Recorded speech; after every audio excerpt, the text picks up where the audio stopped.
Hello everyone, I am feeling a little under the weather today, so excuse my stuffy nose if you hear it come through as I talk about this, but welcome to Review Every Ship by CitizenCon 2024. The point is to give an update on every ship, since some haven't had a video made about them in years, and others, the information is simply too spread out to be helpful in making decisions. Remember, digital ships aren't imaginary, digital ships are imagine-necessary. A quick shout out to my Jonin Ninja members, Radium TX, Paling Tan, and the Solid Exodus, and my Chunin Ninja members, Raygun 972, Wakan Yosai, Rage 1, Scorpio King 3, Soul Galaxia, Meat Salad, and Praetorian, the new Chunin Ninja member. And of course, all my other members who are listed at the end of the video. Membership is never required, but always appreciated. You help make this YouTube dream even more possible, so thank you.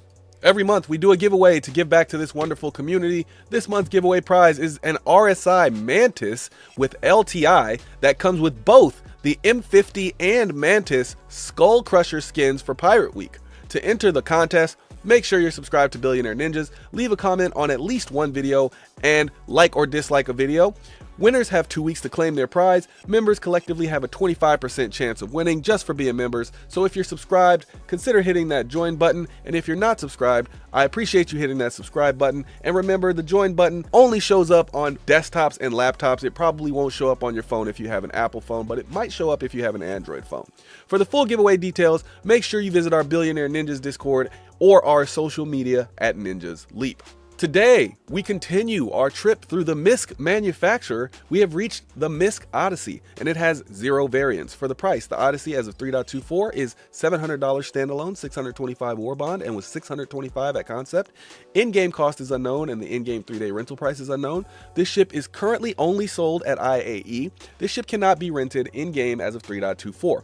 Survey the distant frontiers and explore the furthest reaches of space with the MISC Odyssey, the most advanced and complete exploration ship available to civilians. Designed to be supremely self-sufficient, the Odyssey comes with an on-board refinery with built-in mining tech, expansive capacity for supplies, and a hangar capable of housing a small ship, along with comprehensive, comfortable accommodations for a crew of 6. Discover a new life among the stars, only from MISC, the MISC Odyssey. Open the pod bay doors, Hal. I'm sorry, Dave. I'm afraid I can't do that. For measurements, the 2001 the Odyssey has a length of 140 meters, beam of 90 meters, height of 35 meters, and it is technically a size 6 capital ship because it has multiple capital components, but it's somewhere in size between the Carrack and the Polaris. Its minimum crew is 1 and its maximum crew is 6. It does list that its minimum crew is 4, but it's also been stated that this is a soloable ship. That's not something that anyone will suggest that you do, but it can be flown as one person. It does have pilot-controlled weapons, and it can carry 252 SCU. The claim time for the Odyssey is unknown, but I would say an educated guess on this is about an hour. Expedited is about 20 minutes, and the expedited fee should be somewhere around 30,000 credits. This is based on ships of similar size or purpose.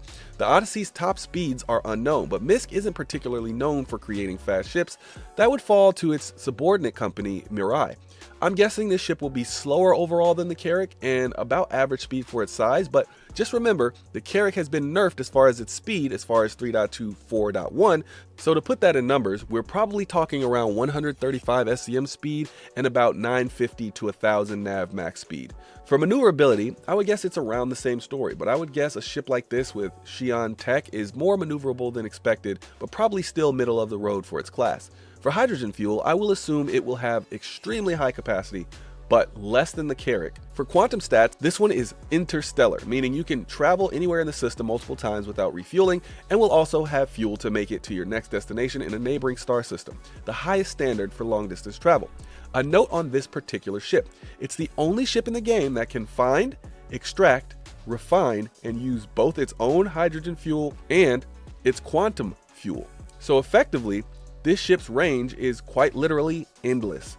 It could virtually go out forever and never stop at a fuel station, which is kind of insane to think about. For weapons, the Odyssey has 3 size 5 remote turrets, no manned turrets, and 4 size 3 missile racks. For ship parts, the Odyssey has 1 medium radar, 4 medium computers, 1 capital power plant, 1 capital cooler, 1 capital shield generator, 2 large fuel intakes, 1 large fuel tank, a large quantum drive, a large jump module, and 1 large quantum fuel tank.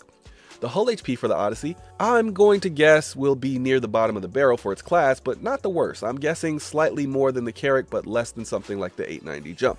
The shields on the Odyssey, I'm thinking, are going to be pretty hefty, since it lacks the hull HP of most other ships its size. So I'm guessing the Glacis shields, but just one of those, which are industrial grade A, and that would come stock. And we're talking about 775 total HP and about 4100 per second regen rate. For special features and amenities, it will basically be a little home away from home from what you can learn in the brochure and the announcements. My guess is living is similar to the Hull C, but one step above that. So individual rooms for each passenger, full kitchen, recreational area, tons of seating, suit lockers, weapon lockers, and storage drawers.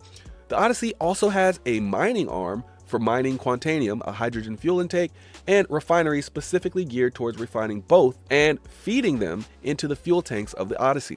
It also has a tractor beam, but be aware, it can't refine anything else except hydrogen and Quantanium, and it can't use the refined materials for anything else except its own tanks. The Odyssey also has an extra small size ship hangar with an opening hangar door shared with the cargo area. The vehicle bay, however, is separate from the cargo area and is dedicated. The Odyssey also has a Tier 2 medical facility. My preferred loadout for this will come later once the ship is in game, but it really depends on the ships and vehicles you bring with you, so I can kind of give you that. At the time of filming this video, I would say find out what you want to use the Odyssey for, but I see 3 major opportunities. Pure exploration and survey, which means pop in a Terrapin as a scouting vessel and go for full laser weapons that you never have to reload, and high quality civilian components. Then add an Ursa in that vehicle bay as well. This is also a great vessel for the second purpose, which is to take out for long-term mining and salvaging if you have a prospector or vulture and are more industrial minded. Take ballistic weapons with you because you'll need to sell that haul eventually, so you'll be close enough to stations to do so.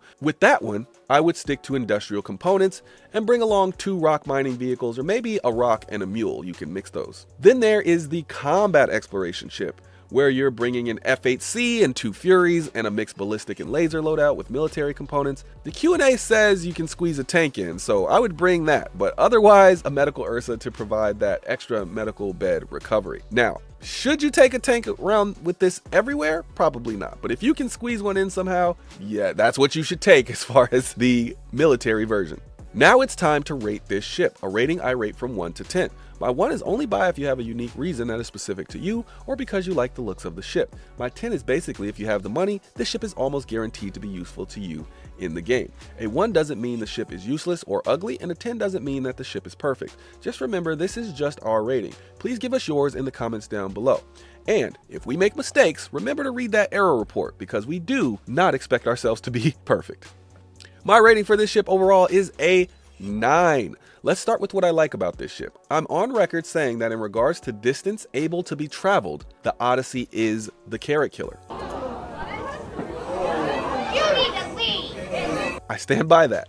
The Odyssey never has to refuel hydrogen or Quantanium, and that is a huge plus. But that's where the Carrack killer mantra ends. Now, we can compare them and say it also can fit a Vulcan in that hangar, which allows it even better self-repair functionality than the Carrack, but that has to be purchased. It's also tougher than the Carrack offensively and defensively, and with the nerf of the Carrack speed, it will be similar in speed to the Carrack. That all being said, I think the only time it's worth pitting these ships against each other is when you're deciding which one to buy. And that answer will be different for everyone. The better conversation to be had is, which tool do you need for the job? The Carrack is better for bringing stuff back with you in large amounts, plotting jump points, and it has that modularity and that repair bay that you don't have to pay extra for. The Odyssey is better for going further than anybody else, surveying planets and moons, finding rare things to bring back, and for plotting outposts for various work functions. I think of the Carrack as the space expert and the Odyssey as the planetary and asteroid expert. They have different functions, but the debate will rage on until we get the Odyssey in our hands, so don't let me stop you. Now, what are the issues and how would I fix it? The primary issue with the Odyssey is that its mining laser can only mine quantanium and refine it into personal fuel. That is a massive, nonsensical restriction. I would even be okay with it only being able to share its fuel with things that can land in its hangar, but it's not confirmed that it can do that. Why wouldn't the refinery be able to take in other materials? Why wouldn't the mining head be able to refine other materials? Well, I can already hear the comments about it not being a do-everything ship, and here's my response. That's horse crap. We constantly talk about modularity in ships and the fact that even ships like the Carrack and Endeavour can do so many things and nobody really bats an eye. And both of those ships are cheaper than the Odyssey, at least currently, which is one of the top 15 most expensive ships in the entire game. You could easily balance out its ability to do mining by making it slower than dedicated ships, or limiting the types of mining it can do by saying it was designed for quantanium, so it's more difficult to mine with than the standard mining head. Another way to nerf it is making it difficult to do large-scale mining in it by reducing the available space for refinery output to something minor like 8 SCU before it has to be swapped out, and make that swap out process lengthy to show that this is not what the ship is designed to do, just an extra functionality. And then there is the most obvious thing. Just give it a normal refinery that can take in other containers of ore and RMC that need to be refined. But again, limit the process by either speed, ability to process certain items, or capacity to process a certain amount of items. Would that make the ship OP? Maybe, but it's $700 and you're already making ships like the A2, the Polaris, the Idris, and the Javelin. You're telling me those ships aren't overpowered? Okay. Anyway, ran over. Do the right thing, CIG. It's a great ship without it, but this just makes sense. So, who is this ship for? This ship is designed for the person who needs to go far and do whatever you want when you get there, as long as you stock it right. You want to fight? Bring combat ships. You want to explore? Bring scanners. You want to do industrial work? Bring your salvagers and mining vessels. It's all about how you kit it out with this one. I think the primary user is the Carrack owner that needs a bigger hangar and is more centered on surveying rather than jump point mapping. So why is it a 9? Well, this is one of those ships that is a victim of what I like to call the pre-nerf. The pre-nerf is, well, we don't want the ship to tread on other ships, so we're going to arbitrarily limit its abilities. Now, if you look at something like, I don't know, the Ironclad and Ironclad Assault, those clearly tread on other ships, so it's not that CIG is unwilling. However, they were unwilling with this particular ship. The restriction on the mining and refining element of this ship takes a point away from it, keeping it from the perfect score that it could easily attain if they just made it do what it so clearly should do. But regardless of my gripes with the pre-nerf, it's still a fantastic all-around ship. When I think about the best daily drivers for crews of 5 and above, it's hard not to suggest a ship like this. Its ability to be flown solo and the pilot-controlled weapons are a huge plus as well, even if I highly recommend against it. I imagine using this ship as my planet, moon, and resource-finding machine for where I want to build outposts. I would take this ship along with the Terrapin out into the void, looking for unclaimed lands and great places to establish mines and trading outposts. The Odyssey finds the system and scans the planet, then the Terrapin goes to the surface and finds out more information and reports back. Then I mark the location and go home, leaving supply drops along the way at different planets to ensure the safe travel of my RSI galaxy. The galaxy then builds the basic necessities of the base, and when it's ready for larger scale development, I return and bring both the Banu Merchantman and the Pioneer to complete the outpost and provide support to the people that I've designated to stay and live at the outpost. I know you're here for R rating, but if you really want a ship, go buy it. We won't stop you. Or even better, all ships can be earned in-game once the game releases, and some you can purchase in-game right now. These are just our ratings, but when you spend, it's your money. My opinion? You explorers have a decision to make. Do you want the Carrack, its modularity, repair shop, added cargo space, or the Odyssey with its longer range, better sized hangar, and dedicated vehicle bay?